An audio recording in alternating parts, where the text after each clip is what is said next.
सुखदेव जी महाराज कहते हैं, परीक्षित एक कन्या भगवान का भजन करती थी और उसने एक संत को गुरु धारण कर रखा था। एक संत महापुरुष को गुरु बनाना जीवन में बहुत जरूरी है। बिना गुरु बाबा निधि तरही ना कोई, जो विरंची शंकर सम होई।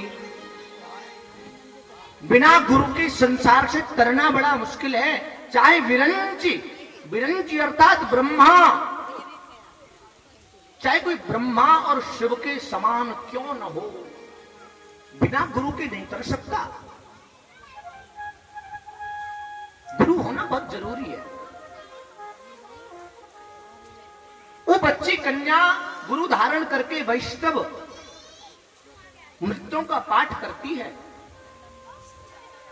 बहुत भक्त भगवान की भजन करने वाली, साधना करने वाली वो बालिका,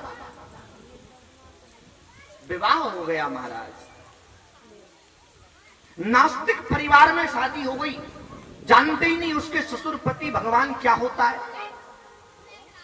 नास्तिक परिवार में विवाह हो गया, कष्ट में रहने लगी, दुखी रहने लगी।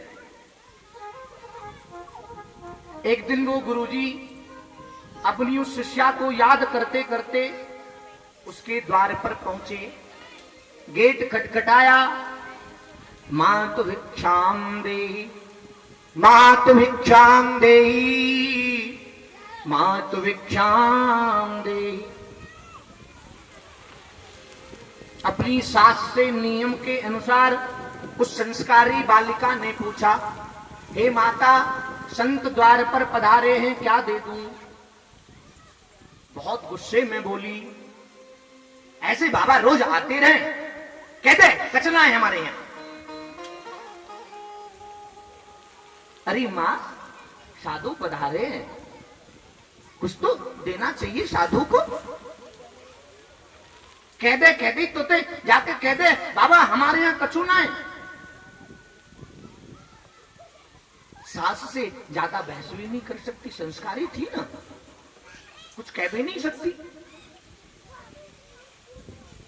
पहुंची द्वार पर, प्रणाम किया और कहा, प्रभु हमारे यहां कुछ नहीं है।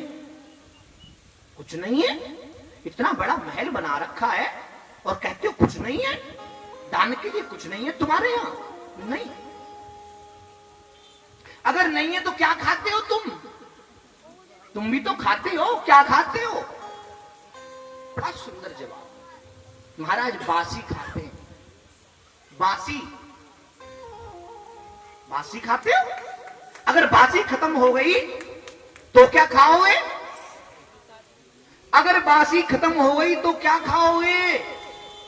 आपकी तरह मांग के खाएंगे महाराज। इन दोनों बातों को पीछे से सास ने सुन लिया और क्रोध में आई, बोली, सवेरे सवेरे उठ के इतने मोटे मोटे परांठे खावे और बाबा जी ते न्यों कह रही है हमको खाने को ना है, मांग के खाएंगे। क्या क्या कह रही है? अब ये बाबा जी जिन घरों में जाएगा सब में हमारी बुराई करेगा, निंदा करेगा, हमारी बदनामी होगी। सांझ हो गई, संध्या। संध्या को पति और ससुर घर में पधारे अपने व्यापार कारोबार से। एक कोने में सास बैठी है, एक में बहू। बहू कुछ कहे उससे पहले सास खड़ी होके अपने पति को कहने लगी, देखो जी कैसी बहू लाए हो, हमारी बदनामी कराएगी। बाबा जी आया था मांगने, उससे क्या क्या कह रही थी, मांग के खाएंगे, और क्या क्या पता नहीं मखाने को नहीं है, क्या क्या कही जा रही थी। समझदार था। प्रेम से राधे राधे बोलिए।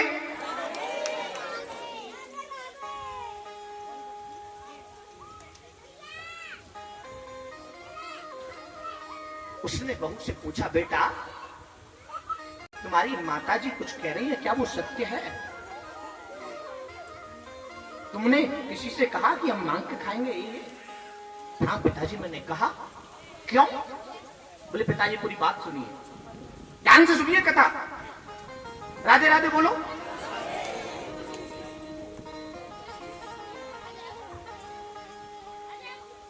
पिताजी से कहा उस बच्ची ने अपने ससुर से, पिताजी ध्यान से सुनिए, साधु द्वार पर आए भिक्षा मांगने के लिए। मैंने माँ से पूछा माँ क्या दे दूं? माँ ने मुझे कहा कह दे कुछ नहीं है हमारे यहाँ। तो मैंने जाके कह दिया।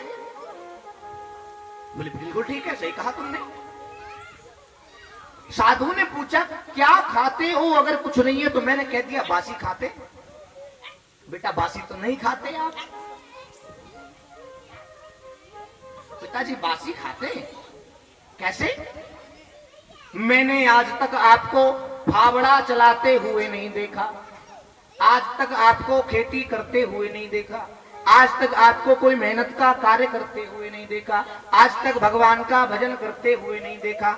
सिर्फ देखती हूं तो नोटों की गड्डी गिनते हुए देखती हूं।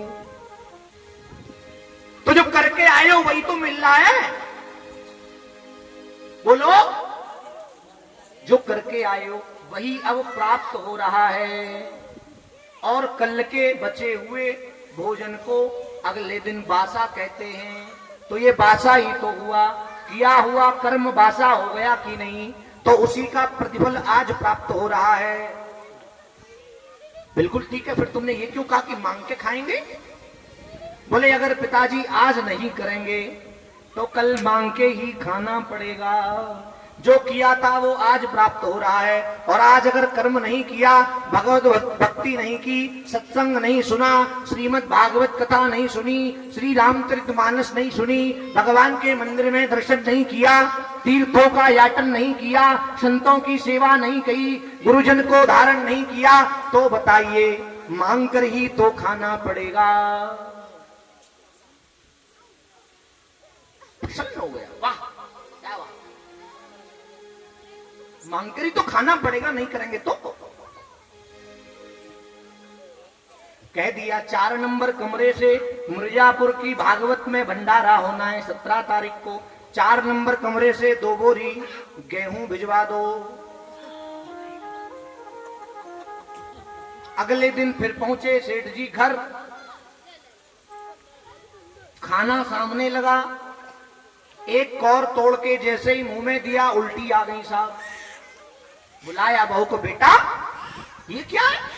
बोले 4 नंबर कमरे का आटा है।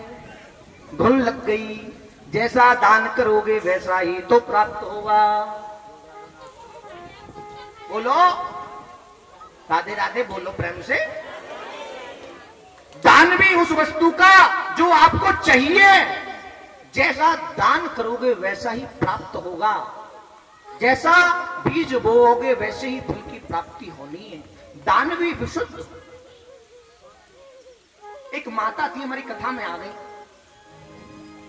कहने लगी व्यास जी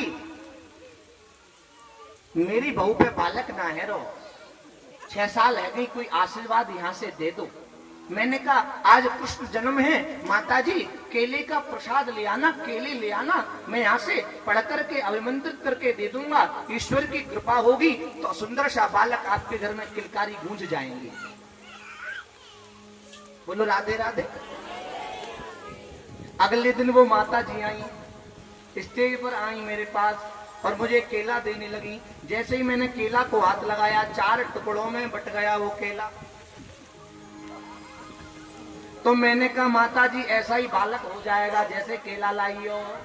नाय नाय महाराज, मुझे लगी आपके लिए ये इसलिए लाई थी, मैं तो आपको देने इसलिए लाई थी, बहू के लिए चाहिए क्या? हमने कहा बताओ इनकी विचार। हमारे लिए सड़े ले आई। बोलो राधे राधे। स्थिति ये है संसार की।